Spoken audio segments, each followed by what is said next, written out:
اللہ تبارک و تعالیٰ نے جیسے جناب رسول اللہ صلی اللہ علیہ وآلہ وسلم کو سارے انبیاء کا سردار بنایا اور ساری انسانیت کا سردار بنایا، اولین و آخرین کی سرداری عطا فرمائی، اسی طرح اللہ تعالیٰ نے آپ صلی اللہ علیہ وآلہ وسلم کو، آپ کے گھر کو اور آپ کے خاندان کو سب سے اعلیٰ خاندان بنایا،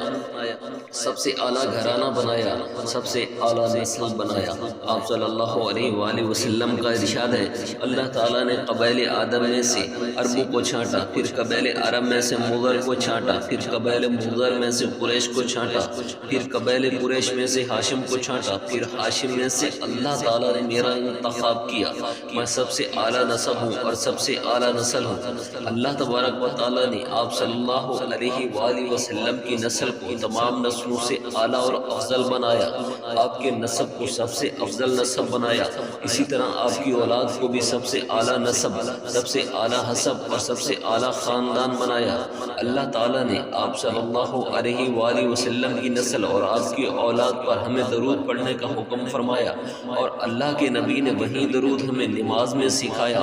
آپ صلی اللہ علیہ وآلہ وسلم نے فرمایا، لوگوں کا نسب چلتا ہے بیٹوں کے ذریعے سے، اور میرا نسب، میری نسل اور میری اولاد چلے گی جناب حضرت فاطمہ الزہرا رضی اللہ تعالی عنہا سے اور ان کی نسل سے، اور فرمایا قیامت والے دن ہر تعلق اور نسب ختم ہو جائے گا سوائے میرے نسب اور تعلق کے۔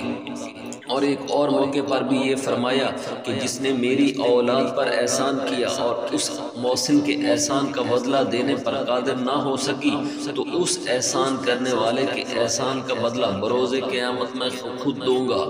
جیسے اللہ کے رسول صلی اللہ علیہ وآلہ وسلم کا ہم پر حق ہے، ایسے ہی آپ کی اولاد کا اور ازواج کا ہم پر حق ہے، اور آپ کے صحابہ کا ہمارے اوپر حق ہے۔ اللہ تعالیٰ نے آپ کی ازواج کو امہات المومنین بنایا، اور اللہ تعالیٰ نے ان کو اپنے محبوب صلی اللہ علیہ وآلہ وسلم کے لیے پسند فرما کر پھر اپنے نبی سے فرمایا، اب آپ اس کے علاوہ کسی اور کو اپنے نکاح میں نہیں لے سکتے، نہ ان کو طلاق دے سکتے ہیں۔ اسی طرح اللہ تعالیٰ کے نبی کی اولاد ہے کہ ان کے بارے میں خود اللہ کے نبی کریم صلی اللہ علیہ وآلہ وسلم نے فرمایا، حسن اور حسین جنت کے نوجوانوں کے سردار ہیں، اور میری بیٹی فاطمہ جنت کی عورتوں کی سردار ہے۔ آپ صلی اللہ علیہ وآلہ وسلم کی 3 بیٹیاں آپ کی زندگی میں ہی اللہ کے پاس پہنچ گئی، پھر فاطمہ رضی اللہ تعالیٰ عنہ کا بعد میں انتقال ہوا، ان کو یہ خوشخبری سنائی، میری بیٹی فاطمہ جنت کی عورتوں کی سردار ہے اور حسن حسین جنت کے نوجوانوں کے سردار ہیں، اور حضرت علی کو خوشخبری سنائی کہ جنت میں تیرا گھر میرے گھر کے سامنے ہوگا۔ نیز اللہ کے نبی نے فرمایا، اپنی اولاد کو میری محبت سکھاؤ، میرے اہل بیت کی محبت سکھاؤ اور قرآن پڑھنا سکھاؤ۔ اللہ کے نبی کی آل اولاد سے محبت ہمارے ایمان کا حصہ ہے، اس کے بغیر ایمان مکمل نہیں ہوتا۔ ایسے ہی اللہ کے نبی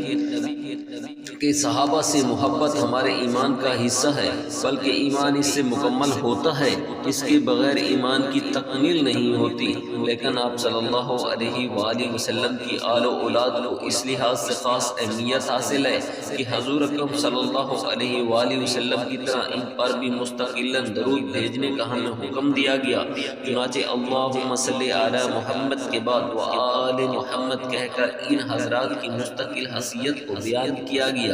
اور ایک حدیث میں آپ صلی اللہ علیہ وآلہ وسلم کا ارشاد ہے، وہ 2 چیزیں ایسی چھوڑ کے جا رہا ہوں کہ اگر اس کو تھامے رکھو گے تو